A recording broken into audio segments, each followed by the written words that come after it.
graphic nature of this program, listener discretion is advised. He is a comic book nerd. In brightest day and darkest night. We can learn a lot from comics. She is a reality TV junkie. No idea. Snooki had her baby. A dollar makes me holla. Chris likes sci-fi. They do a brain transplant into this whole new body, but it's you. Kristyn likes celebrity gossip. Breaking news. Oh, more breaking news? It's official. Official. Before it was just a rumor. Hey, Stu, our Pats moved back in together. What do they have in common? Nothing. You're listening to Two Strangers, One Podcast. Now, here's Chris and Kristyn. Well, hello and welcome to the 50th episode of Two Strangers, One Podcast. I'm Chris. And I'm Kristyn. We're old. 50 years old. It feels like yesterday. It feels we really... should be having kids and little baby podcasts. What is the around. 50th anniversary? What do you... is it the gold, right? I think it's the gold one. Because very few people make it to 100. So 50th episode, goddammit. And Chris made that epic opening. It's hysterical. I must have listened to this intro easily 50 times? 50, 60. I leave it on the player on the back. Not that I have it playing on a loop, but I'll be surfing and then I'll just click over and again. Boom, boom, boom, you just need to hear it. He is a comic book nerd. A dollar makes me holla, boo-boo. Oh, Lord. Well, at least I always have a soundbite of you saying a dollar makes me holla. Right, yeah. That's going to be my new when I get when I get a text message on my phone. Yeah, dollar makes me holla. Dollar makes me holla. It does, it does. We can learn a lot from Honey Boo Boo. Oh, Jesus. I can't believe it. 50 episodes. 50. How many 50. People can, not many people can say that. Yeah, bitches. We're sticking around. You can't get rid of us. Yes. Yes. We're here, goddammit. We're here. So, it's the middle of October. I generally don't like to, frame the episode, but it's the middle of October. We're a couple of weeks away from the election. Yes. I actually registered to vote up Proud of here. you, Chris.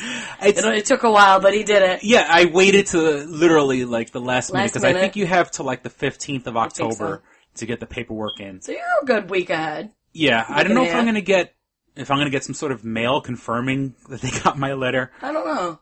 But what I'm planning to do is, probably go early in the morning, just on the off chance that, if there's a problem, I can see if I can get it fixed, or jump in a car, drive down to Jersey or something. Because it's still a vote. A vote is a vote. Vote is a vote. But, because I remember I was registered in Jersey for the last election to vote Obama in, and I'm going to vote again for Obama. I mean, I don't know. You want to make this a political conversation? I mean, I'm not I am, unfortunately, on the other side of you. You're a Romney person? Oh, I'm a Romney. Holy shit. See, that's the beauty of the show. I had no idea that's where you were going. Yes, I am a independent conservative. Oh. One of those. I lean a little bit to the right. Holy shit. But I expected... Wow, that's where the show comes in. You're in the in. Democrat area. Uh-huh. Grew up you're in that area. Uh-huh. Growing up in that. New York. Then Jersey. Uh-huh. So. Oh, wow. He's astonished. You have to see his face right now. He's like, wow, I don't know. Do I really want to open that can of worms? I mean, I'm not die hard. 50th and last episode of Two Strangers on Podcast. We never talk again. Okay. That's what I love about people in politics. That get rid of half my notes from Did you see Romney bashing? I didn't see it because you... I just didn't. What's his name? O'Reilly and Bill O'Reilly and Jon Stewart I didn't catch it. Their own debate. Was it? I don't think it was on TV. If it was, I would. If it was, then I'm upset. They live because... streamed it on the internet. Oh man, shit. So I'm pretty sure you could probably find it somewhere. Probably on YouTube. Now you probably can get it. Because I know you had to pay $4 or something to watch it. But I haven't heard anything on it, how it was. I've heard somebody put on Yahoo, just that, it was fun and joking, but what was, there's no scoop on it. Yeah, I remember, and it might have been much info. I'm I want to know how it went. It might have been Bill O'Reilly. It was a show that Jon Stewart, once, Jon Stewart was a guest on that show, and they were talking about... Yeah, he comes on every, once a year. And they were saying, these people get their political views from you, and he's like, the show before mine is puppets making prank calls. Oh, right, you know what I'm saying? How could anybody take anything I say seriously? But it's, a lot of people get their political news from absolutely from a Daily Show or Saturday Night Live and Colbert. Some people don't realize it's skewed to be funny. Yeah, like, you know what I'm saying? Like they're funny. It's just because and some people are like, Jon Stewart said. It's like, yeah, because it's funny. It's through the prism of, and it's, for the, and I'm not saying this is my opinion, through the, the Jewish liberal media. Oh, absolutely. So, I'm pretty sure people don't, the people who don't like The Daily Show really don't like The Daily Show. I know. And I like them both. I like Colbert more. Mm-hmm. I don't know why. I just like his humor more. Mm-hmm. But I do like Jon Stewart. I don't hate him. I watch them both, but I laugh more at Colbert, I feel. Oh, okay. I don't know. I mean, I don't know, because The Daily Show, and I've went to a couple of tapings of theirs, and cool. and it's been around. Because remember, there was that other guy that hosted it first. Yeah. Craig? Craig? No. Not Craig Ferguson. Not Craig Ferguson. He had blonde hair. Yeah. I remember he was in... think of him. Shit. He was in Knocked Up. He was in Wedding Crash. Wedding Crashers, yeah. I think it was one of those guy movies. Yeah, and he was like a dick in it. And he's like cheating on a girl. Craig. The blonde hair guy. Not Greg. I was about to say Greg Kinnear, but that was That is not Greg Kinnear. That was The Soup. The Soup. Okay, let's see the deal. And The Soup has had like a fucking million. Oh yeah, different people. I can't believe that fucking show's still on. Like I was watching The Soup the other day before Chelsea Lately. Oh no, after Chelsea I catch it every now and then. I'm like, oh, you're still around. Exactly. Like they changed it from Friday, now it's on like Wednesday. I was like, oh. Yeah, I only caught it because it was you're on. Still going on? All right. Chelsea Lately, and I love, that show is so. I think if Kevin Smith and Chelsea Handler had a baby, Craig Kilborn. That's yes. It.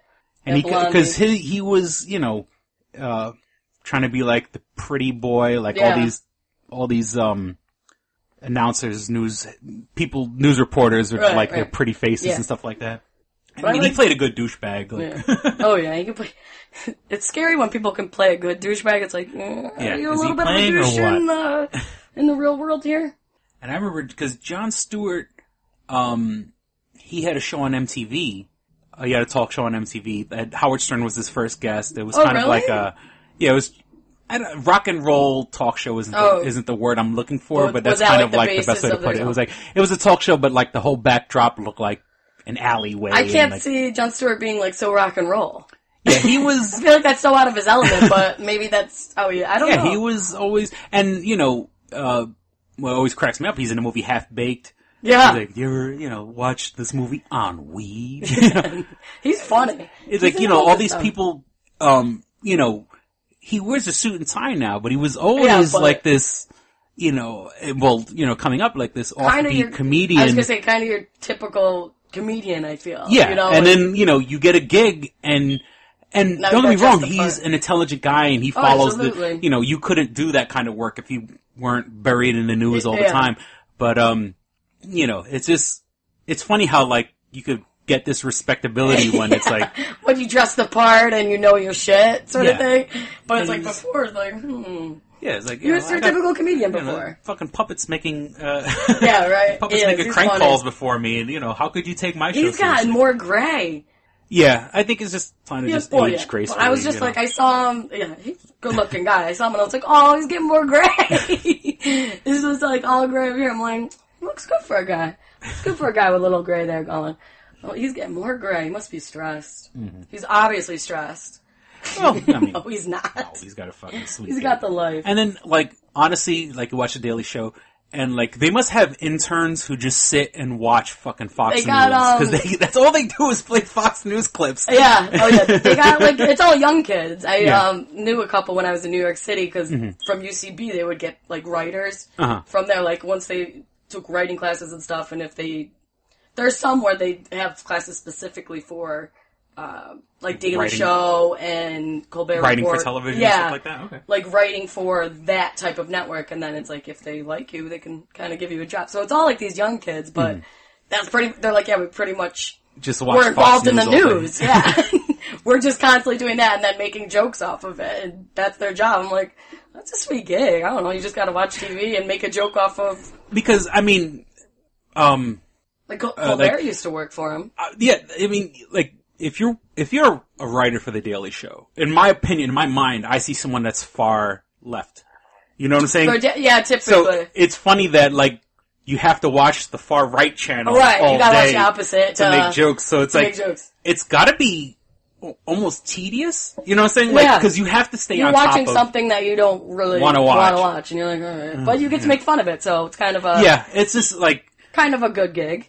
I mean, that's how I see it. I see all these lefties watching Fox News, righties, and it's like watching something you don't want to watch. Yeah, it's like, it's an interesting dynamic. But and then I guess, you get to slam them in your jokes, so you kind of get that love-hate.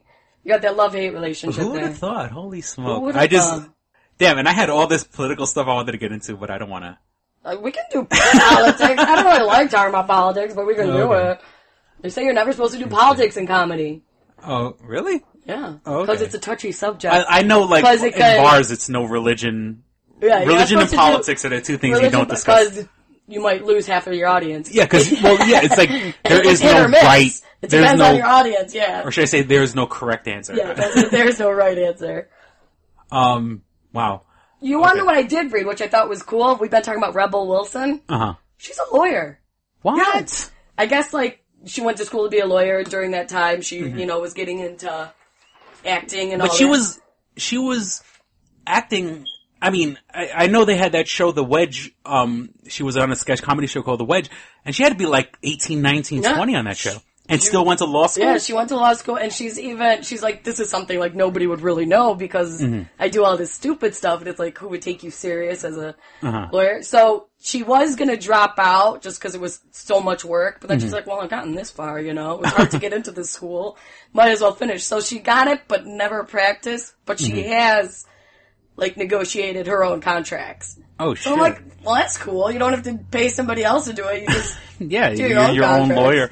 And then, I can only imagine Australia, because, they have that old parliamentary, barristers and, but I just powdered wigs and shit like that. It's so, like, random. She's like, it's funny if I, like, talk to directors and stuff, and she'll, like, put it in there, like, well, I can practice law here if I want. And they're like, what? Who's gonna hire you? And it is...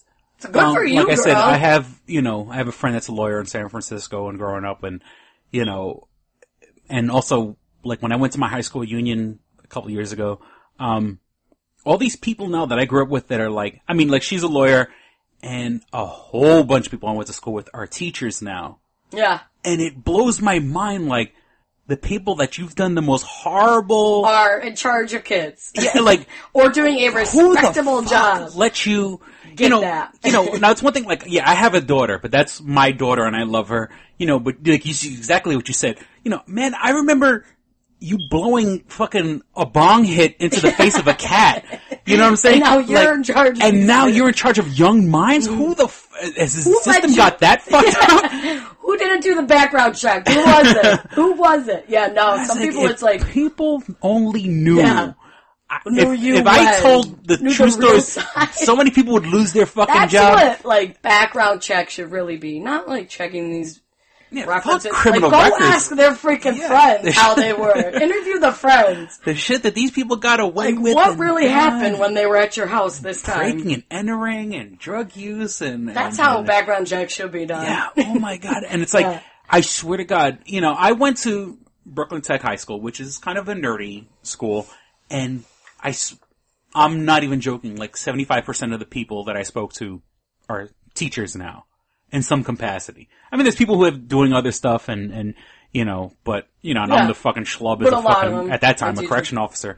But it blows my mind, like, how many, like, and these people in charge you're molding the minds. And I knew a guy who worked at NASA, but he was a nerd, so him working at NASA was that's cool. No surprise. But it's like, if people knew, we put so much faith in, like, we're hoping we don't fucking blow up any given moment and all this other stuff. And, like, the people who run the government, the people in charge of the missiles are the same fucking idiots that we are. You know what I'm saying? They're not any smarter. They've probably done less work than we have. And they're in charge. I was working in a prison, for Christ's sake. Right. You know what I'm saying? Like, I've seen shit. They handed me a weapon. You shouldn't have handed me a weapon. Oh, Lord. You know, we always take faith in hoping that, like, society doesn't fucking break down, but... Look at the people in charge. It's just made up of the fuck-ups that you went to high school with. Look at the people around you. It is meant to break down. Oh, God. Go and, like, society. lawyers and stuff like that. Like, you know, someone was a lawyer, and I was like, if you knew what this lawyer did... If you knew exactly what he did, you wouldn't be paying him for his judicial advice. And, okay. I'm sorry, I keep harping on all this stuff. Okay, and I said the other episode about Matt Mira. Now I gotta talk about Jonah Ray. Oh, here we go. What happened? Okay, Jonah Ray. Have you seen the new Bing commercial? Yeah. Okay, so it's Jonah Ray. And it's your favorite commercial. And, you know, and anyone who's listened to the show recently knows that I'm not exactly the Chris biggest is having fan a of Twitter Jonah war. Ray or Matt Mira. And, you know, I mean, I love Chris Hardwick. Right. I just don't like his lackeys. But I'm a big fan of the Nerdist podcast. And, like I said before, I guess if they work to keep him producing, then I guess I have to deal with it. But, okay, so Jonah Ray recently just did this Bing commercial. Yeah. And, you know, Bing being a competitor with Google. And he goes, here I am in San Francisco, the backyard of Google. Yeah, like Microsoft doesn't have offices in San Francisco. Microsoft, you know what I'm saying? It's like that whole Silicon Valley. You know, you're in the background of Microsoft also because Microsoft runs Bing. Right. So you see, oh, here we are in the backyard of Google, and we're going to ask people. Now, I don't know who the fuck these people are. You know, apparently they're supposed to be people they've pulled off the street, which is... Never happens. I don't know... Excuse me. I don't know who are these people...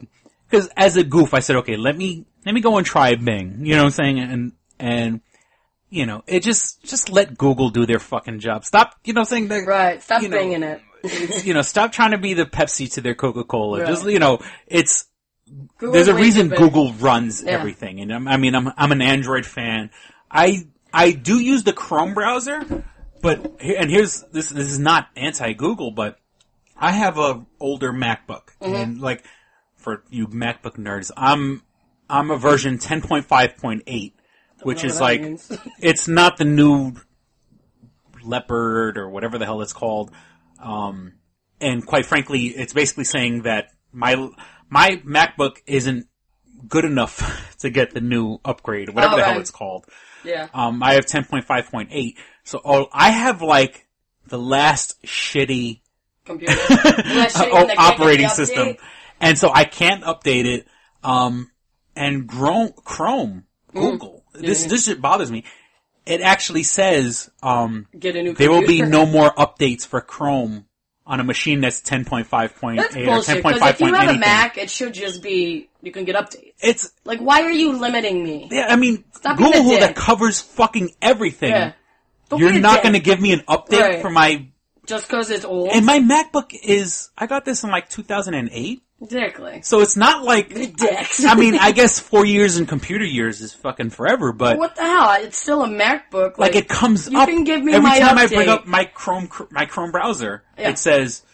Every warning will not update. We will no longer support... Like, why? It's not like there's something malfunctionally wrong. It's just that it's older. It is... Like, it's not like it can't do it. So I love Google. I love Android devices, but the Chrome browser...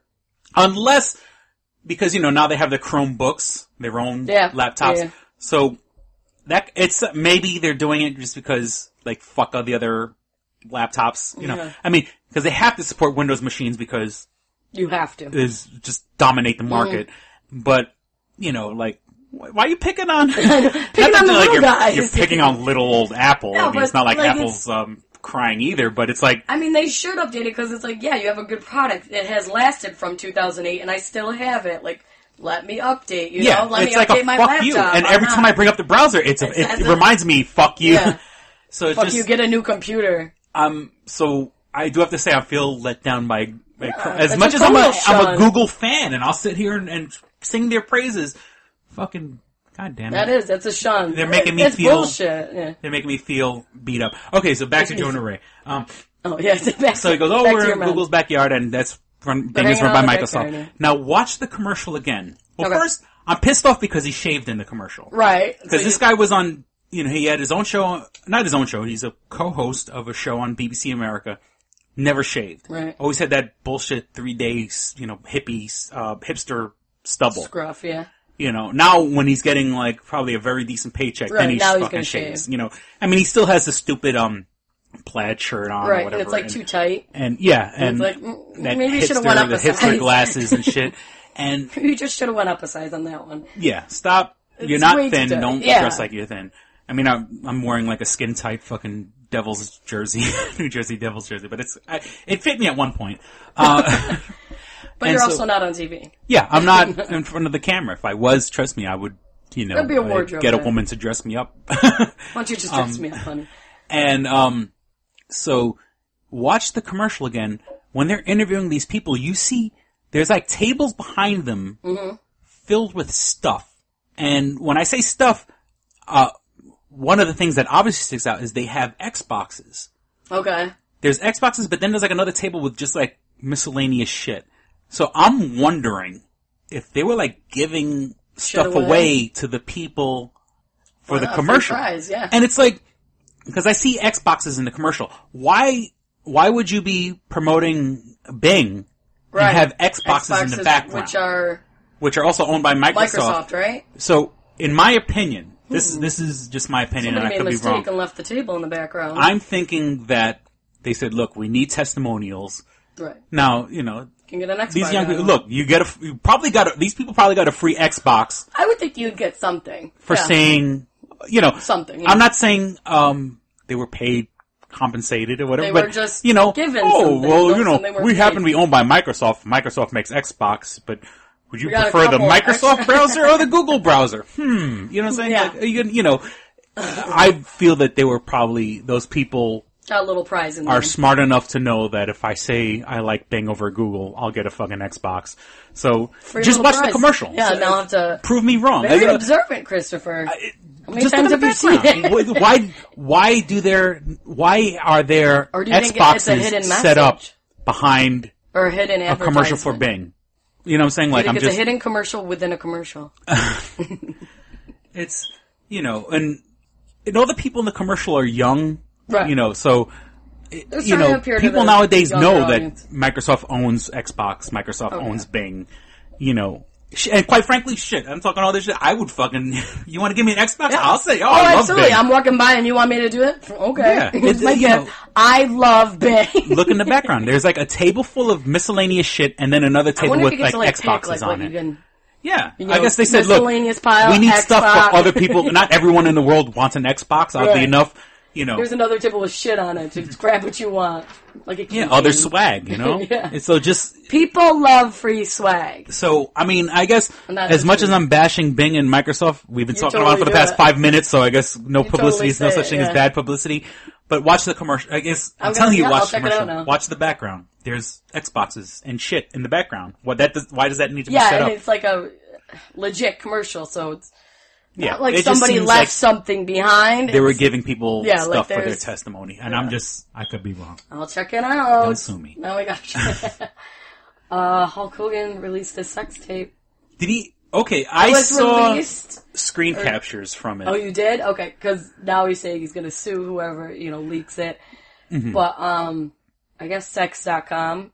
Great website. Someone had his own sex.com. Very creative. Uh-huh. They're like giving him an open checkbook to buy it. Like that's what they said. We'll give you an open checkbook, and nothing's been said. So, how much money would you, if you were a Hulk, would you be like, if you had an open checkbook? I mean, he's at a point in his career where he could put it out. I mean, 30 years ago would have destroyed him. You know what I'm saying? Because first that was before celebrity sex tapes, and he's kind of past his prime, and his whole family life has been smeared all over the television. And on his fault also. He put his family in the spotlight. Oh, yeah. But, I don't know. Take the check, man. Because it's not like, he's going to come out every couple of years, and, to the wrestling promotions, WWF. Right now, I believe he's doing, the TNA promotion. Like, he's kind of, they have him come back. His daughter, Brooke Hogan, is a reoccurring character. Yeah, I remember you saying that. She's like got involved in the wrestling. She's like a commissioner, that's the role they play. Yeah. Like she's setting up matches and shit like that. A general manager or whatever they want to call that. Whatever they call her role now. Yeah. Now the same day it was released, his I guess, I don't know if the term's released or leaked. I don't know what they want to use. Linda Hogan got a DUI. Oh, shit. And they're like, it's not the show. They put out that it wasn't related. It's like, wasn't that? It's kind of coincidence. Yeah, I mean, what I saw was screen captures. Now, I don't know if they were being sarcastic, but I don't think so. The woman was talking about, like, how big Hulk Hogan's dick was. Yeah, Sex.com released a statement like, oh yeah, we want to give him an open checkbook, you know, we'll pay whatever. And they said, like, he's bigger than Andre the Giant in the right ways. Is he really that big? I mean, he wears those tight things. I mean, he wore the bikinis. Be the judge. You know the wrestling. Was there a bulge? There was a bulge. Yeah. You know what I'm saying? Now, you have to understand, I grew up, Hulk Hogan to me is like this fucking folk hero. Like, I look up to him, and growing up, he was one of the few role models that I had. And so, but I mean, you know, yeah, he filled those fucking bikinis, you know, and you know. Apparently he's got a big, maybe he's a grower, maybe. You know? What do you I mean, he's a tall guy. He's got big. He's a big guy. But sometimes those big guys end up with the, it's like, oh, I'm so disappointed. I believe he's like a size 15 in boots, because that's one of, you know, these 15 foot, you know, the size 15 boots are gonna fall. That's huge. Yeah, he's got, you know, he's about 6 feet or maybe over. He's a big guy. You know, he works needs to out. Stop, with the blonde hair though. I mean, he looks, the mustache, I mean, yeah, we know that's not your real hair color. It's him though. It's part of his persona. I mean, it's, you know, right now, anybody could put on a blonde handlebar mustache and a red bandana. You know what I'm saying? You could go to I could go to the Halloween store right now, get a blonde. Be Hulk for Halloween. I would love to be. Dye that little goatee you got going. Oh my god, no. Love that platinum blonde. I can't. I don't know. I love my goatee too much. But I wonder, how did the stills look? I feel like he's like, because he's been wrestling so long, like I feel like maybe arthritis, like I feel like there's gotta be like, joints gotta be, like his knees have gotta be achy from all the shit they do. From the blurry screen captures, he's on top. Okay, because I feel like he can't move. Like I feel like he's in pain. Well, just because it's a very dubious video, because why is there a camera fixated on the bed? Because it's like from the ceiling. It's almost like a security camera. Awkward. Why is there a camera focused on the bed? Yeah.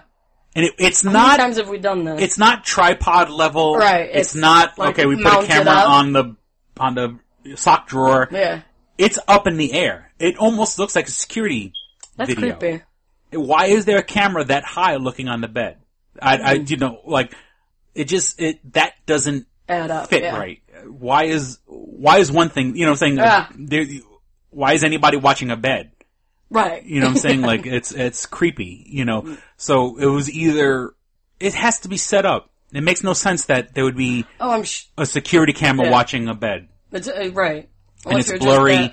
It's literally like from the ceiling. You know. Creepy. And then, so check what I saw was. Girls, when you meet a guy. Look at that little black dome. Let me look. There's no black. Then, so he gets on top of her. You know, and it's still it could be the Brooke Hogan lookalike girl, right? She kind of looks like the daughter. They didn't mention it in what I saw. From we don't know the girl. And it was so kind of blurry, you can't even see the girl. Oh. But apparently, from the audio, she's like talking about. Is Andre the Giant? Like he has a big hog, and it's filling her up, and so. Apparently he's giving it to her good, or he has. Well, I guess he still can move. You know, how big is Liam Neeson? You know, him and Liam Neeson probably go to a battle. Wrestling version of Liam Neeson. Because I could just picture him being like, no pun intended, stiff. Like his joints, like him being like barely. Yeah, that guy's his body's been abused. Right. And, you know, those guys take some sort of like growth hormone. And, you know, like I just maybe not flat out steroids. And see, Hulk Hogan. Totally based this character off this other character called Superstar Billy Graham. Not the preacher Billy Graham. There's a guy, Superstar Billy Graham. Off of the preacher Billy Graham. Who, you know, came to the ring, glammed out, used to have the blonde hair, blonde mustache. Okay, like everything. Hulk Hogan stole the whole fucking persona. Did he But they became friends. Oh. They became friends over time. Now, Superstar Billy Graham was the first guy to come out against Vince McMahon and say, yes, they use steroids. And that's why they switched it from wrestling to sports entertainment. Okay. Like, I mean, now it's called WWE because they got sued by the other WWF, the World Wildlife Federation. Yeah, the wildlife thing. But when I was growing up in the 80s, they called it wrestling. Then there was like a switch in the 90s where they they still call it wrestling, but Vince always then they started saying sports entertainment. Really pushing because if you call it legitimate, if you call it wrestling, you can't use steroids because it's a competition and competitions are regulated. Right. If you call it sports entertainment, got around that real quick. You can now, and so Superstar Billy Graham basically said, Vince didn't tell us to use steroids. It was implied, but the guys who did use steroids worked, right? And it was all about image and once you see the guys who are getting a lot of action, it's like, well, I got to do this to get a paycheck, sort of thing. And the guys on the road, and don't get me wrong, these guys take care of their bodies, but you can't stay that big, right? Moving every day, you're going from stadium to stadium. You're on the road. Lot. There's a lot of sitting, and all these traveling. Only the top guys get on an airplane. You know what I'm saying? Like, everybody else is driving or taking a bus or the train. Remember, like, we did the other episode where the guy choked out the guy in a train? The rest of these guys... And they're not like a short trip. It's like...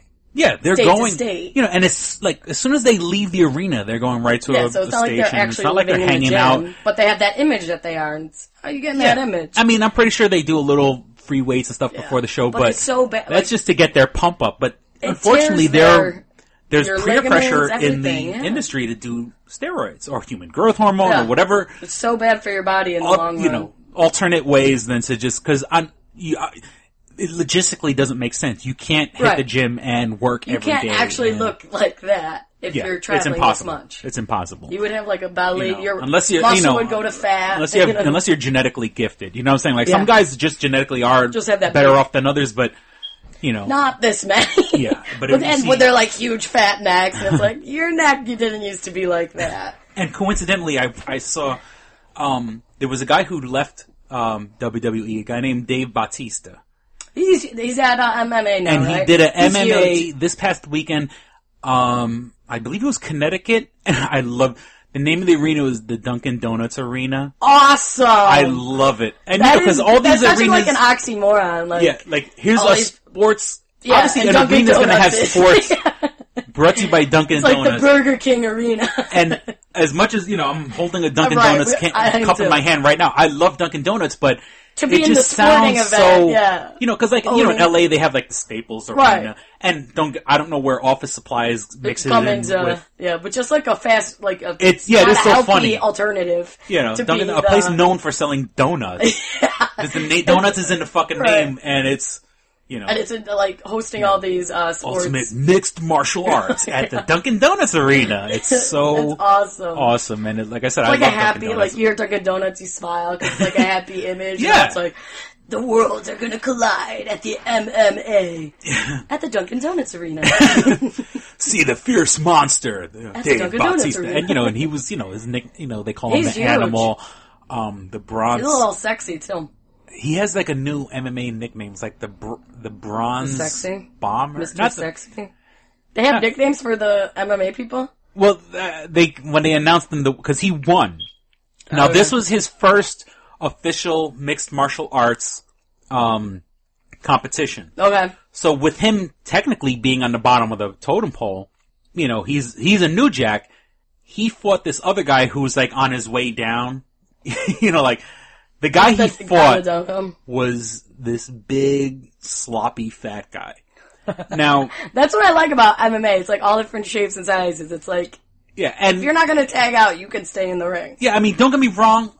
That the guy on his way out could probably slam me against the fucking ground. And let me tell you, this guy, he rattled fucking Bautista's chains. He gave Bautista a good fight, which then again makes me wonder what the fuck. I thought Bautista would be better conditioned for for a guy who looks that good. There is a world of difference between looking like a sculpted fucking, looking like a fucking bronze Greek god. bronze god, and actually performing because, I hate to say this, his fighting performance wasn't that great. Aww. He actually did, and then. I still love you. He still won. Yeah, no, he still won, but it almost looked like a joke when you see the ring. You have this big sculpted fucking big dude. Right, and you expect it. Fat, sloppy guy. Awesome. And I like when they're like the little guys too, and it's like, but they hold their own, and you're like, wow. Yeah, the little guys, they've been living their whole lives. Look at them go. With their friggin' Napoleon complex. Yeah. But, that's so gross. They all got that cauliflower ear too. It's like, yeah. That's, like never goes away. It looks, I mean, you know, it was, like I said, he's on his way up. This guy was on his way down. So it makes sense why. He must have quit just a couple of months ago. And that's another thing. He really hasn't had time to really train. He's probably like he probably doesn't really know all the things you can do because there are so many, and he's used to being, it's all showmanship on WWE. Yeah, these guys, I mean, the real mixed martial arts guys have been doing it since they were fucking teenagers, and their whole, you know, I mean, you watch these guys, like their whole fucking families in mixed martial arts, or their family was... he probably just looked awkward in the ring, like, oh, okay. Yeah, he was, he's just this big motherfucker. Let me just flex for everybody and get him on my side. I pick things up, I put them down. Yeah, exactly. That's him. Well, I am a sucker for the Real Housewives of anything on Bravo. And I read the other day that Teresa, she's just a known idiot, I guess you could say, on the Real Housewives of New Jersey. Great state. And she tweeted a picture of her and Bautista. They were in Connecticut. Okay, and so she was like, they were at the same hotel. Okay. And I guess they got to talking and they really hit it off. And now she might, and God, I hope it doesn't happen because I think it'll bring shame to the MMA world. She might go into the ring. I don't know, as a fighter or as like a host or what. Card girl or something like that. Yeah, like something stupid. I'm like, I just hope. Is she actually sexy, or she's one of those like no? She's Real great Housewives shape, where like they think she's they're like sexy. 43. But she's cute. Is she a cougar? Yeah, she's a cute cougar. But it's like you're such a reality whore at this point. Stop. Like her marriage is going to the shit because of like the husband's always cheating and she's denying. Like he blatantly had a mic on and took a phone call, and you could tell he was talking to another girl. And he's like, and she comes walking over, and he's like, "Oh, here comes my fucking cunt wife." Like totally okay. Oh wow. So now I'm sorry, this is such a great reunion. They had to do the reunion show on Bravo, and so they brought the husband on, and they're like, "So, well, who were you on the phone with?" I mean, it is so obvious that he's on the phone with a girl. And he's like, you know, I was on the phone with a worker, somebody I work with. And like, it was so ridiculous. And someone at work that you're fucking. Yeah, and she's like, oh yeah, you know, it was a worker. And everybody's like they all just dropped. They're like, okay. Yeah, he's working that. Yeah. So and that's what they had a poll like later, like, do you believe Joe's story? And 95% said no. It's like, no shit. And the fact that she believes it, it was like, you're an idiot. Oh, man. Like you are, you're just stupid. Where are those girls? But I need to find someone in so a little then I guess denial. she was accusing another girl on the show. Like she's like, well, doesn't your husband cheat? Didn't you say he cheated a while? And she goes, no. And you know, she's basically calling him out. And she's like, that never happened. But we're gonna go there now. Called her out on all her bullshit because she wasn't gonna. She's like, you've told me you've seen him cheat. You've walked in on him cheating. You.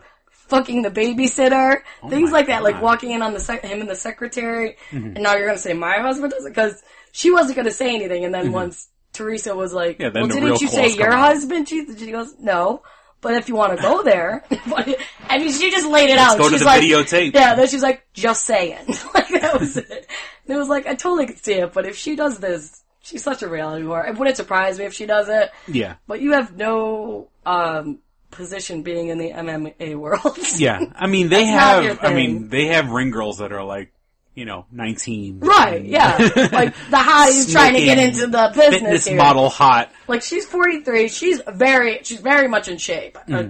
Very pretty, but you're a housewife. You're not yeah. Like this isn't your business. And just because you met him, so I'm hoping that it doesn't go this route because it would be such a loser route. And so the one thing that pisses me off is like when the guy wins the battle, when Dave Bautista, all these people flood the fucking ring, and it's all entourage and all this bullshit, and you just see these dickholes. Like, you know, I can understand his trainers and stuff like the that. People like his you know, those people deserve to be in the ring because those are people by his side and helped him out. Yeah, and but now you got helped his success. But when you see like, you know, an asshole in a fucking, you know, members only jacket and fucking. And horn rim glasses and shit like that. Like, and he's there with the girl, obviously trying to impress him. Like, look, I could get you into the ring. Get the girl to the ring. Yeah, it just irritates the shit out of me. And so, and now now here's something you may like. Bautista's doing a movie. Really? I think it's already finished because he's doing a movie called The Man with the Iron Fists. Okay. And it's produced by Quentin Tarantino. Love him. But directed by the RZA from Wu-Tang Clan. Oh. Because, you know, the RZA, I believe he directed another movie years ago called Ghost Dog. I vaguely remember, I didn't see it, but I remember it. You know, and that was, you know, an homage to old samurai movies. But it's about like a New York detective nowadays. What's his face? I forgot the actor. He has like a lazy eye. He's like a heavyset black guy. Whitefield? That's not it. Whitman? What is it? Yeah, it's on the tip of my tongue. Yeah. The lazy eye guy. Yeah, him. And so the movie is like a New York detective but living the way of the samurai or some shit like that. So, you know, RZA, you know, and growing up, you know, he's always been kung fu flick. Yeah. Kind of. And this movie, The Man with the Iron Fist, it's like hyper reality. Like, it looks fucking awesome. Like, the special effects and, like, it's like a kung fu movie on fucking steroids. On fucking, on speed and fucking steroids. That's what his name is in it. What it should be. What his name should actually be. His name should be, I thought he'd be the Man with Iron Fist. The Brass Body. The Brass Body. Loving it. That's what they called him at the MMA thing. Oh, really? Dave the Brass Body Bautista. That's what it was. Okay, now. And that's his name in The Man with Iron Fist? Yeah, that's what it says. Okay. Brass Body. So yeah, now, I mean, from the trailer that I saw, the movie looks like it's fucking done. It's probably sitting on the shelf. Yeah, it's completed. So. And it looks fucking awesome. I guess they're just, you know, and I'm not, and trust me, I'm not kissing the RZA's ass because a lot of people, like, I'm not into hip hop, so I'm not going, oh, he's great, you know.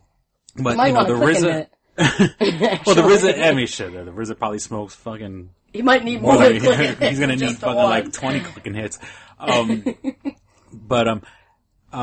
Actually, speaking of, let's take a quick break. Take a quick we'll be right back break. For our sponsor, Click and Hit. We'll be right back after a word from our sponsor. Click and Hit, enhancing the experience for all recreational smokers. Click and Hit is a one-handed portable vaporizer. This smoking pipe has a compact 4-stage design, complete with a built-in, windproof, butane refillable torch lighter. The large burn chamber holds your stash of legal herb or pipe tobacco. Click the button to ignite and inhale as usual. When you are done, put it back in your pocket for later. Smoke anytime with the touch of a button. No more carrying around grinders and tins. You can leave the pipe, rolling papers, and even your lighter at home. The Click and Hit cordless vaporizer is no bigger than a normal cigar, making it the world's smallest and most discreet vaporizer. It's perfect for use in small places or shared rooms. It's efficient, getting 5 to 8 draws from your packed chamber. It's affordable at just $19.95 each. Buy 3 and the shipping is free. Buy 4 and you get the 5th one free.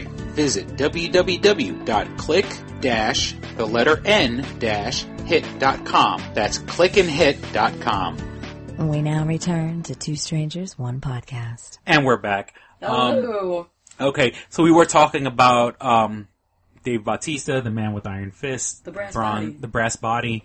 And like I Forrest said, the Whitaker. Forrest Whitaker, That's his name. The black man with the lazy eye. He was in a movie called Ghost Dog, which I believe was directed by the RZA. Yeah.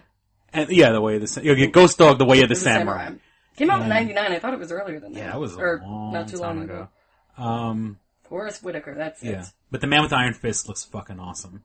So that's samurai on steroids. Yeah. Can't go wrong with that. And Kung Fu steroid. Let me see. What else we got? Now, do you think? I don't know if we've ever discussed this. Do you think Mila Kunis is hot? I think she's hot. Like she's like supernaturally hot. Right. But like she's just born pretty. Yeah. Like she's in a weird because she seems. I know she's like an every guy kind of girl. She's one of those girls that like has to let the world know. I play Call of Duty and I hang out and I play Dungeons and Dragons. And I'll drink beer and smoke with you. And yeah, like she's one of those that tries too hard to let people know that she's cool. Apparently, she takes a hell of a joke because she's the butt of every joke on Family Guy. Oh, I know. You know what I'm saying? Like, awesome. Like they bash. And see, my theory is the writers for Family Guy are all a bunch of guys who can't get laid. Well, of course. So they gotta bash the hot girl. Since they have Mila Kunis playing this character, now she's gonna take the abuse because she's getting paid. It's a fucking paycheck. Yeah. But I think they like beating up on her because it's kind of like revenge for the girls it's like in that high school that... nerd getting revenge. Like, I'm gonna write fucked up shit for the pretty girl because she wouldn't give me the time of day. She would have talked to me in high school. Wow. Okay. Esquire magazine gave her the sexiest woman alive. Oh, okay. Just so you know. Yeah, and the photos I saw, she looked really good. It's like, damn girl, you are the sexiest woman alive. She was, I think she's from another country. Yeah. Because she speaks fluent Russian. But I think like, she didn't even like learn English till she was like 8 or something like that. She was like... Remember she was like dating Macaulay Culkin for like years? Oh my god. It was really weird. 'Cause he's so not good looking. Yeah. I don't know, maybe he went downhill. He was a cute little kid, but then... Yeah, the awkward phases came up. Yeah, she was born in Ukraine. Ukraine, okay. Ukraine. And I know, like, she's used her Russian, she's spoken Russian on Family Guy. Because there's, like, an episode where, like, Meg gets brainwashed and then you see her on the phone speaking, like, Russian. I mean, she's like, one of those girls that's, like, so pretty that you want to hit somebody. And once again, like I said, all these pretty girls in Hollywood, you know, they know how to charm the, Here we go. Chris hates any pretty girl in Hollywood. Yeah, you know. Well, it's like, and it's, you know, there are girls that I know all their ex-boyfriends. Okay. But they never gave me the time of day. And now...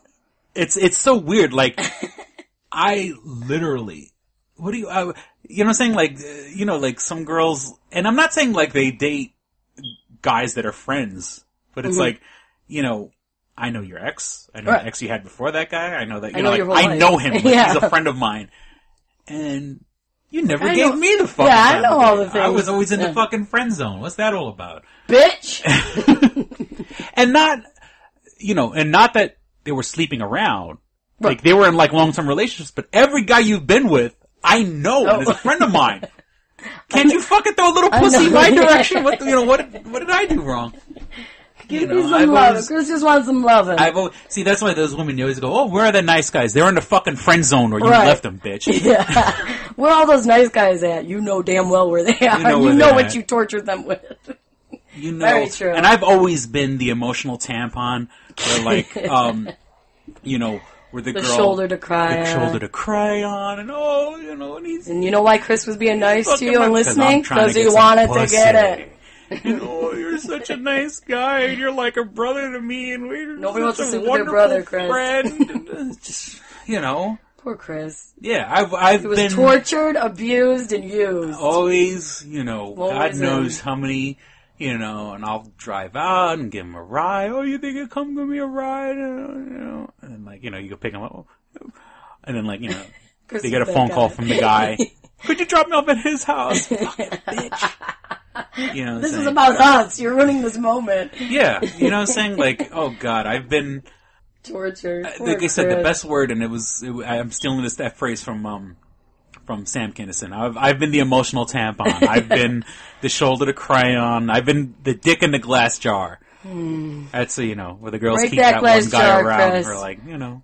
Let that dick out. You're hoping that, you know, the girl finally, like, break down and give you the time of day. But it never fucking happens, guys. Very true. Don't wait. Shit. Don't wait, guys. Move on. Move on from that crush. They don't like you. Now, you know what I saw, and I don't know if I know you've talked about it, was that Breaking Amish. I watched it last night. Yeah. What's up with... That one girl's real pretty, but she's an alcoholic, I guess. Yeah, like, she got a taste of alcohol. And then she I know, it was like, every episode, because I saw it too, they're like, she's crazy when she drinks.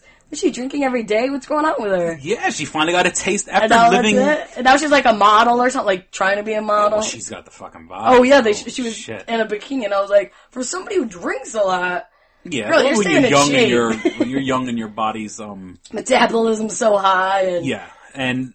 Yeah, I believe her father is like the second most powerful man from where they come from. Amish. So she's always been under like a lot of pressure to keep herself straight. Straight. Oh, okay. Mom/who's calling? Mom. How many moms you got? Hi, Mom. Alright. Could I call you back? This is great. Alright, Mom. No, I love you. No, I love you more. No, you hang up. No, you hang up first. That's Mom. That's too funny. You know you Puerto Ricans. Hey, Mommy. Hey, Ma. Hey, Ma. So what was I saying? Yeah, so she's always had like a pressure to keep herself like very proper. Yeah. So, you know. Now suddenly she's out wilding out. Yeah, now, I mean, I believe, I don't know, because the Amish have this thing called Rumspringa. That's when they leave for. Where they give you like a year or something like that. That's what it is, a year. Cause I don't know if it's a year, it's a couple of months. But you go out, you taste the real world. And then you decide. And then you decide whether you're going to come back. Because this show, they keep talking about, oh, they're going to shun me, they're going to shun me. Right. But if I'm not mistaken, you do the Rumspringa, and you can come back if you choose. Now, of course, when you choose, the decision. You can't drink anymore. You're going back to the hardcore lifestyle. I wonder what's going to happen with her. You know, and it's like, you know, or you fucking taste some alcohol and lose your goddamn mind. So, yeah, just the 2 episodes I see, there was like, she's so drunk. I'm like, what is going on with this girl? And she's pretty. Yeah, it's every teenager has that fucking self-destructive mode. And especially a pretty girl, you know, forget it. Right. It's so funny. Now, does she sleep around? Because I didn't see her, like, hooking up with anyone. No, I think they still have years and years of, like, fucked up, like, sex, you know, like. Yeah, they're saying, like, it's just so, because they were all sitting, you know, down eating together. Mm-hmm. And they all were bashing. All of them were bashing except for Kate is her name, the pretty one, the alcoholic. Yeah. They all were basically bashing the Mormon lifestyle. They're like, oh, you know, everybody's... Amish. What did I say? Mormon. Sorry. Yeah. That's our presidential candidate. Yeah, that's my man. Yeah, the Amish lifestyle, like how everybody's just so oppressed and sex is looked as like a bad thing. Yeah, sex is only to make kids. Some of the guys like have sex with animals and shit. Like, they're all just bashing it. And Kate's like, no, I don't think it's all that bad. And she just got so upset. She's like, I really don't want to talk about this anymore. It's like, someone who's being an alcoholic right now. I don't think you should be talking. And then, those 2 guys are like... Such losers. Yeah, they're 2 fucking shit kickers. The one thinks he's so, like, the man. Yeah. And then the other one's such a nerd with his tooth Gummy. I call her Gummy. What's her real name? I don't know. But... The one that with the fake teeth. Yeah, with the dentures and stuff like that. Now, did they meet on this whole getaway? Or did they come from the same place? Well, those 2, the girl with the dentures and the other guy, they're from the same community. Okay, because I didn't know if they, like, dated. I think when they started dating, she's like said, I've liked you forever or something like that. Okay. You know. Because I was like, did they just meet? Because, like, at one point he's like, I want to get a ring. I'm like, we're committed in this. How long have you guys been hanging out? Well, I mean, that's all they know. And right, the girl that's all they know. The girl that's half Puerto Rican, she's like half Puerto Rican, half Italian. Yeah. She came into the house, she got all sexied up. She came back to the house, and, like, the guy's like, oh, you know, he says, oh, you're giving me a headache. But he, you know, like, he's talking about, like, head, like his dick or whatever, like, headache. Because she didn't get it. The other girls are laughing. And she goes, you get it? Headache? That's how they... And they're so into the Amish, like, you see her, like, getting all fucking blushy and, like, oh, no, I don't like talking about sex, you know, like... I guess, like, if that's all you know is... Yeah, all they know is repression, so it's like, you know, any kind of sexuality, it's like, over their, you know, like, it just overwhelms them and shit. How about they use headache for a term? Well, he was kind of trying to make a joke, and, because I think he's Mennonite, I think, because... Yeah, one of them's Mennonite. And he has, like, a taste of, like, the outside world, so... Yeah, we actually have a lot up in Western New York. Mm-hmm. I guess that's where it is. And I guess they just hump when they can.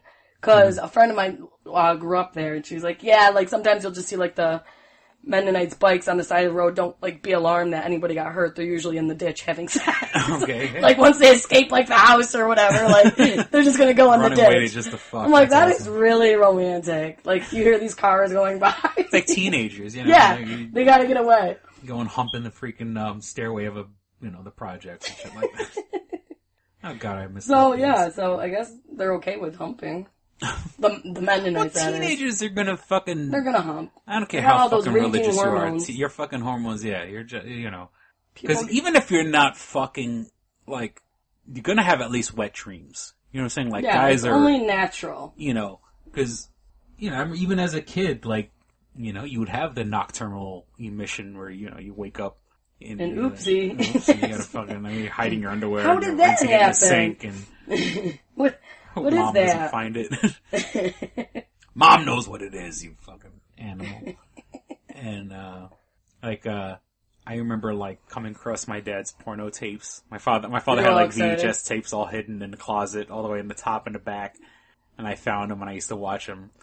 And that was the beauty of, like, oh. Yeah, oh my god. And, like, I don't know if I mentioned this before, the good thing about VHS is, the one thing about VHS is you had to make sure you put them back where you left them, like where it was in the tape, like, where it was to the scene.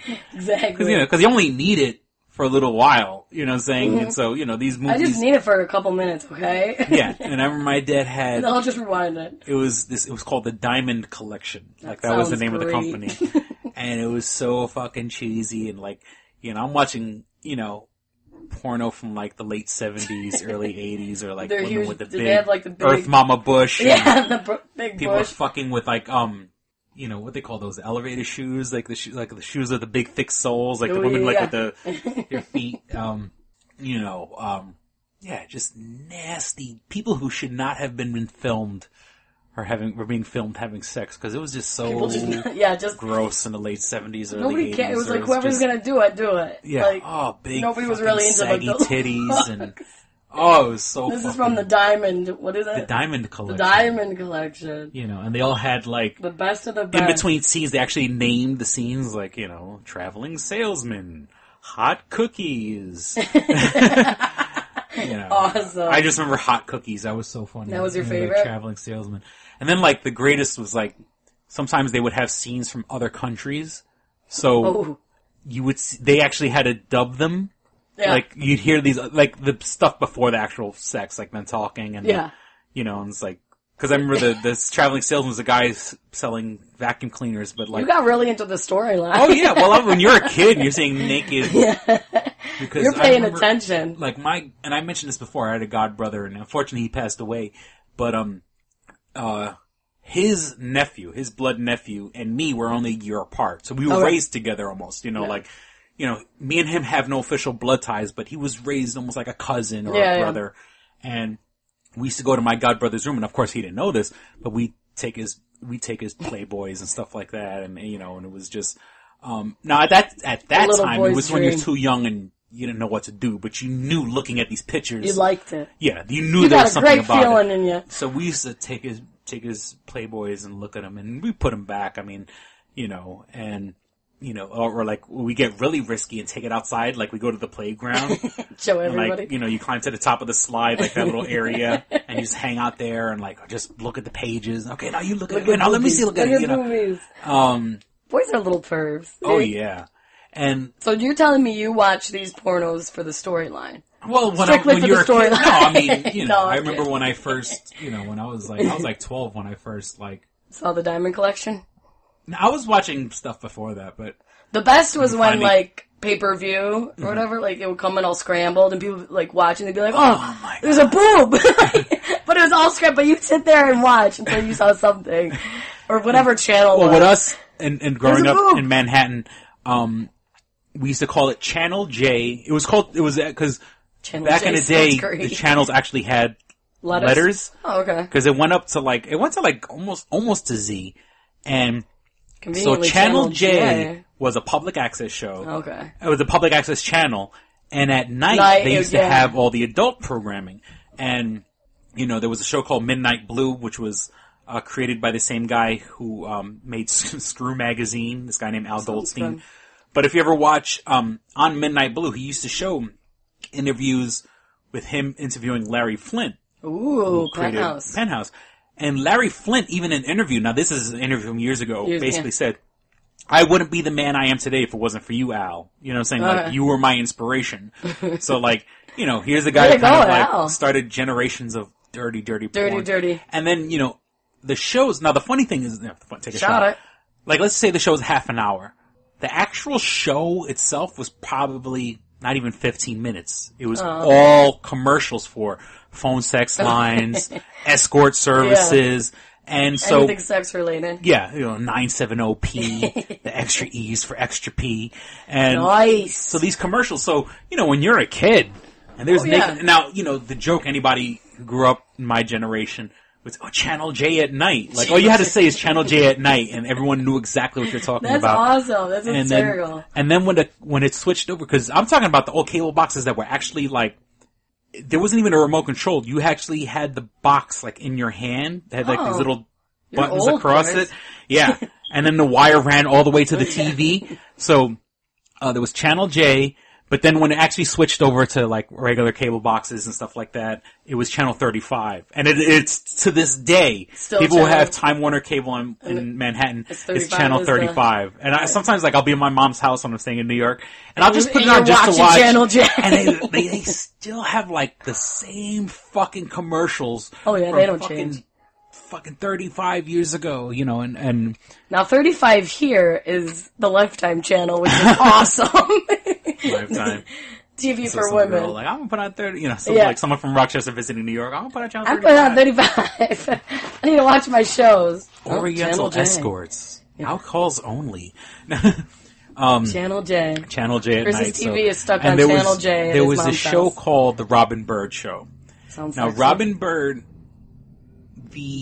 I still haven't verified this. I believe she was in the original Debbie Does Dallas. Okay. But I never got a chance to see Debbie Does Dallas. I've you would think in this day and age, age, I would have gotten my hands on a copy. Jesus Christ. But she was one of the women. Now, her whole show was she would interview strippers that were in like all like the bigger stripper clubs in Manhattan, you know.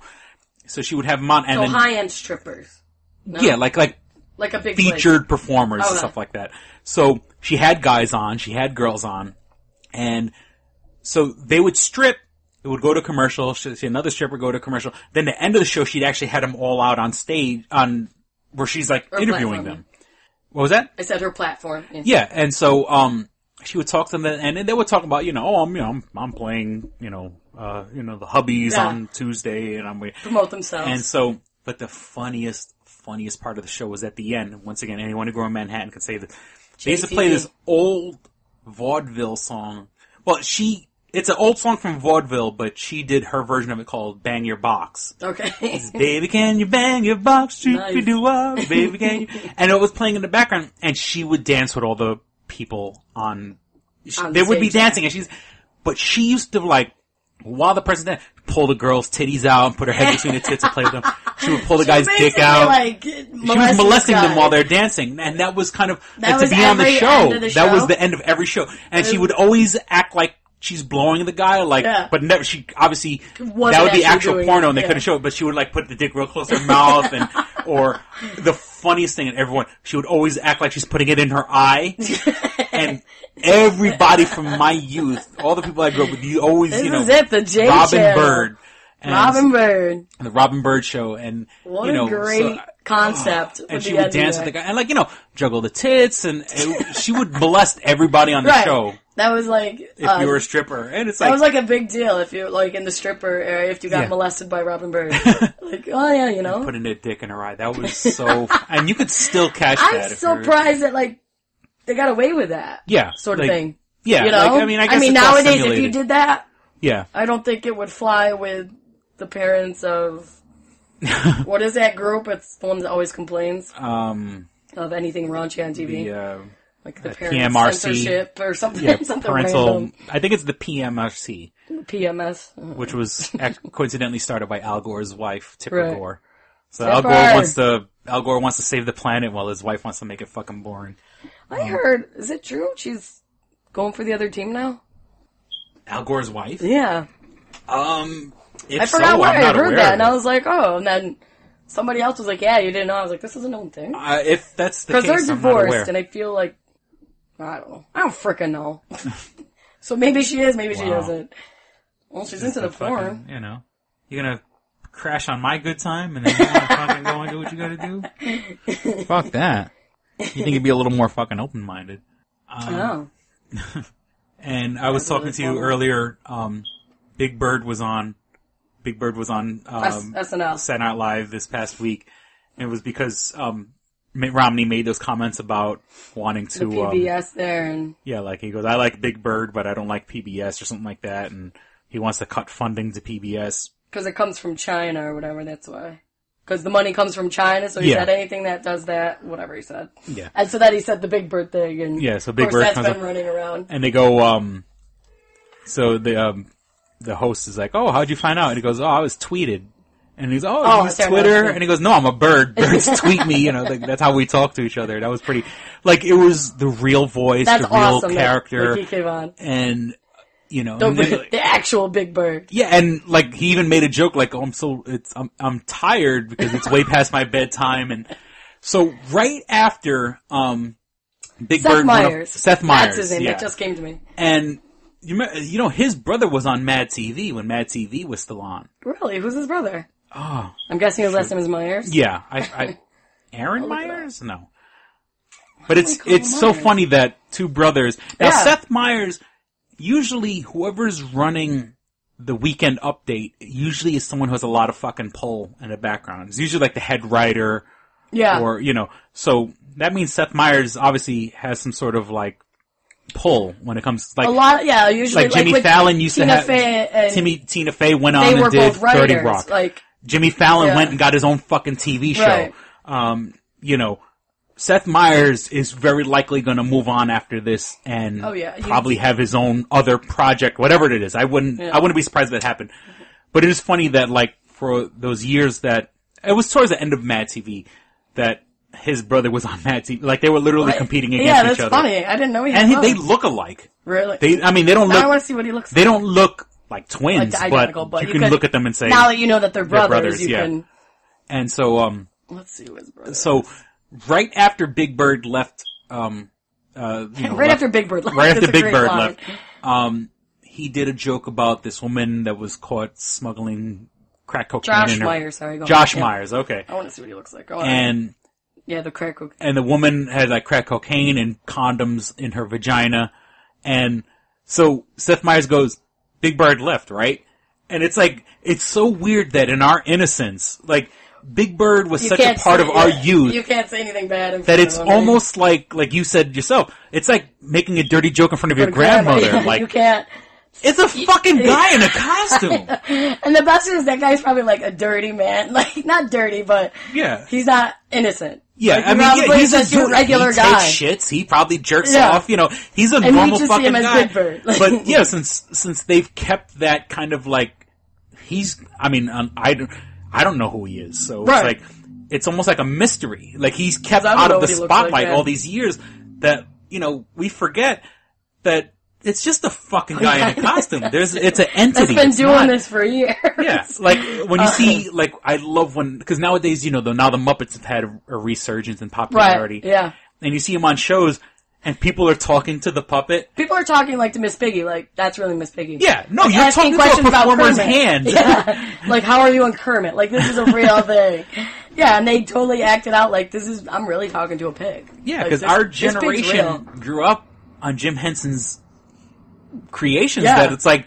Absolutely. They feel like part of our family. They feel like... you don't want to make a dirty joke in front of Big Bird. It's just wrong. The guy's probably in his 60s. I know, he's probably there's nothing you can say to really offend him. Now, Josh Myers looks totally like Seth. Seth Meyers, okay, yeah. And I know him. I don't recall him on Mad TV, but obviously he was on it. But for people who watched that 70s shows in the later years when it was kind of running down and Eric Foreman left, or Topher Grace, he came in then. And he was kind of that. I didn't really like his character, but he was kind of annoying. But that's how I recognized his face. Like, he had the whole hair. Oh, okay. And I think it was really his hair, like that feathered. And he was kind of annoying on the show. But he's been in, like, so he was on Mad TV in the later years. He was on that 70s show in the later years. Yeah. Now, Bruno. Oh, he was in Bruno? That 70s show date movie. He's been in a lot of shit. Yeah. For not really knowing him, I guess. Now, what they're talking about now... Okay, not talking about, excuse me. Just the other episode, we were talking about Joe Manganiello. Ooh, yeah. Who played Flash Thompson in the Spider-Man movie. Who was in Magic Mike. And for True Blood. If you remember, you would remember, like, when we were talking about Spider-Man 3, I bashed Topher Grace because I didn't want him to play, what's his name? The other one. Whatever his name is. Not Flash. Jesus Christ. I should know this off the top of my head. Sad Chris. He played the Venom character. And I didn't like Topher Grace because Topher Grace, at least like on that 70s show, and even in Spider-Man 3, he was always like this kind of like that scrawny, wimpy, spineless kind of a dude. Brock. Eddie Brock. I'll get in this. Yeah. So now there's this, like I mentioned you before, there's other universes in the Marvel universe. So there's like this one called Ultimate Spider-Man. Venom, yeah. Eddie Brock. So in Ultimate Spider-Man, they kind of try to keep the same characters, but it gives them license to just go crazy. Yeah. So now they have Venom, not on Eddie Brock, but on Flash Thompson. If that makes any sense. So, and I'm not saying how awesome would it have been if Joe Manganiello was Venom. Now that's a guy who was, Eddie Brock is supposed to be this big guy. Not hulking guy because he's smart and he's a photographer, but in shape. Joe Manganiello looks more like a person who should have played Eddie Brock. Yeah, why did they go for this scrawny... I was saying, I don't know. I'm sorry to bring up bad memories. Grace upsets me because he's this not little spineless, wimpy punk. Like, he's just one of those people that can't get big. Mm-hmm. You know, like, to always be that skinny guy. Yeah, you're always going to be... Doesn't matter how hard you hit the gym, And he even plays a pussy on TV. Like, it's like... So, you know, in this other universe, Flash Thompson is the guy who gets taken over by the Venom suit and everything like that. So do you think, are they bringing back I mean, I don't think it's going to happen because these movies, the new Spider-Man movies, have nothing to do with the old Spider-Man movies. Oh. But right, they do their own. How awesome would it be? I mean, I know you would like it. Joe Manganiello playing Venom in the movie. Because Joe. He's earned my respect from that interview with Stan Lee, and they need to do Venom right. They did a disservice in Spider-Man 3. So if they brought Joe Manganiello in as Venom, that would be fucking awesome. I don't know what award. I thought this was pretty cool of him, because then I saw his name again in my little blog stuff that I read, and I was like, oh, Joe. So I had to read it. I don't know what award it was, but it was something, I'm guessing, for the lesbian, gay sort of thing. Mm-hmm. And he was giving an award for the guy from White Collar, and he was in, Magic Mike with him. Oh, what is his name? Matt Bomer. Oh, Matt Bomer, okay. Very good looking guy, and he's known, he's out. And, so Joe was giving him this award. I don't recall what it was, but he gave like this huge long speech, which I thought was nice. Like what a great guy he is, and that he's just such a great, representation of how, tolerance should be, and just this whole thing. And I was like, Joe, you're perfect. You're a perfect man. You can relate to the nerds, you can relate to the gays, you can relate to the straight people. To the ladies going crazy in the movie theater. You're a perfect specimen. Freaking guy. And I love it. He loves it. We're gonna have him on next week, right? Hey, he wants to come on. Hey, if you want to come on, that's fine. Okay, so we're Did well we do over it? the hour mark. Yeah. All right. We're like an hour and 12 right now. Holy shit. Thanks for listening. Our 50th episode. God We're damn it. getting old. We're getting gray. Thank you. I don't know. I don't know if we've had any loyal listeners from episode 1. I mean, if so, thanks. If so, thank you. Or if you want to say you went back and listened to the old episodes on iTunes or something like that.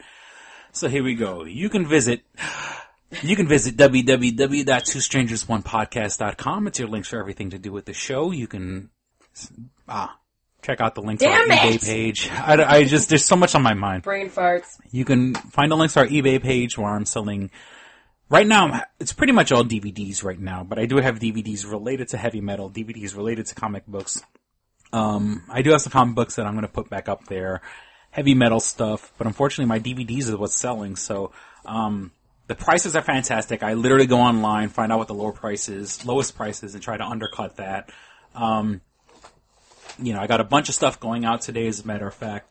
I put a whole bunch of new stuff this past Saturday up. So let's give it a shot. Even if the money goes to support the show, even if it's something you don't like, buy it, throw the DVD in the garbage. Go find a nerdy friend and give it to them. Support you can us, also purchase my book, Double Jackpot. You can find the link on twostrangersonepodcast.com, or you can actually visit the site, doublejackpot.us. That's doublejackpot.us, where you can buy paperback copy is $15. A PDF is just $5. Like us on Facebook, facebook.com/twostrangersonepodcast. Hover over the like button, click show a news feed. Those are the, unfortunately only 10 to 20% of our audience actually gets, every update. But the two ways to get every single wonderful, hilarious episode of Two Strangers One Podcast, you can subscribe to us on iTunes if you have an iPhone, iPad, iPod.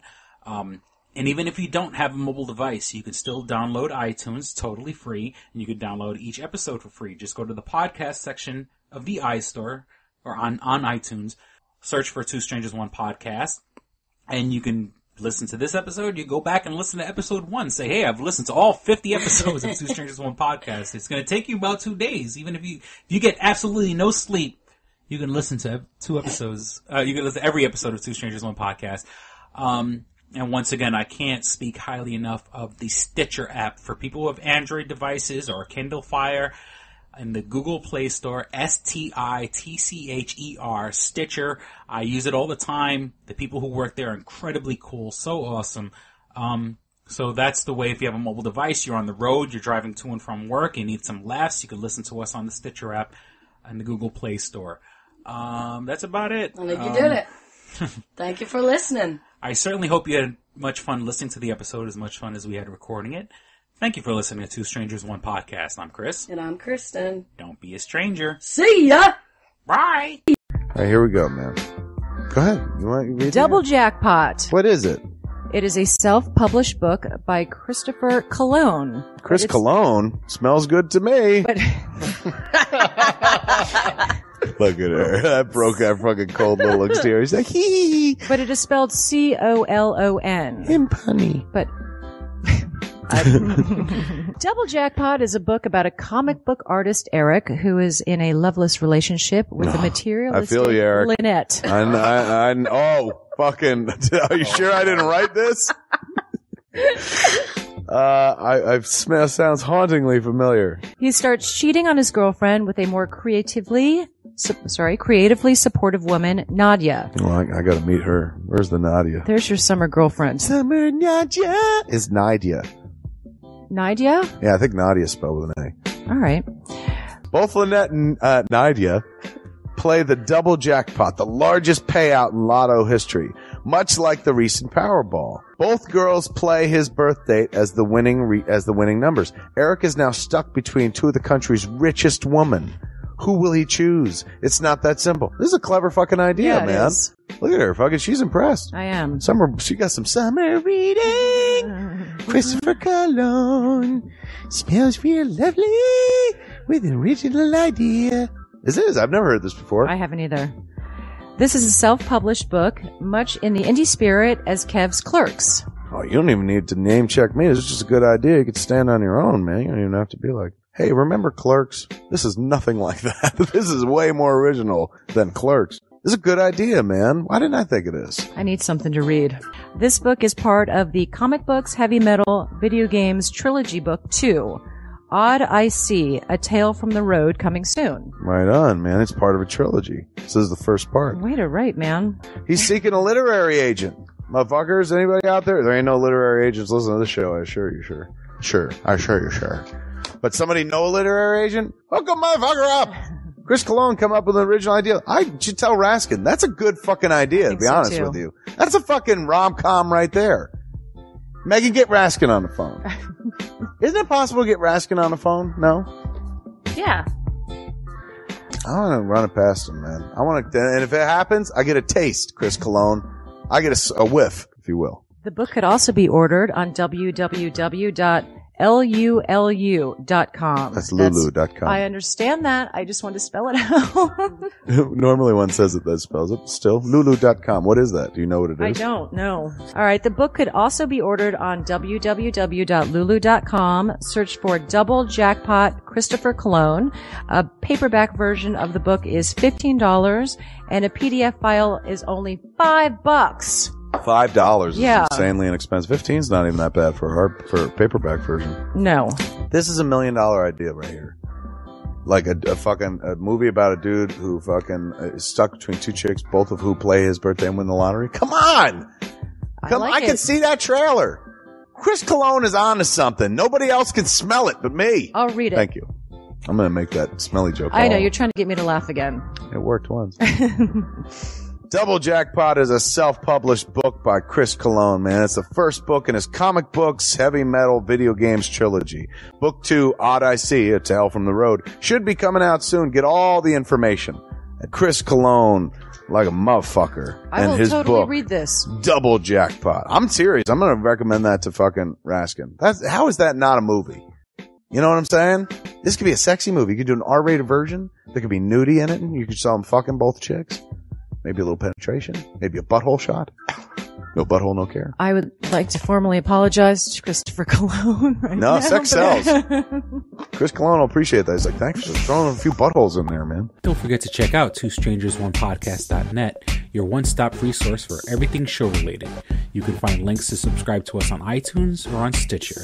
You could also find links to buy my book, Double Jackpot, on twostrangersonepodcast.net. Fuck you, fuck you, fuck you. You're cool. And fuck you, I'm out.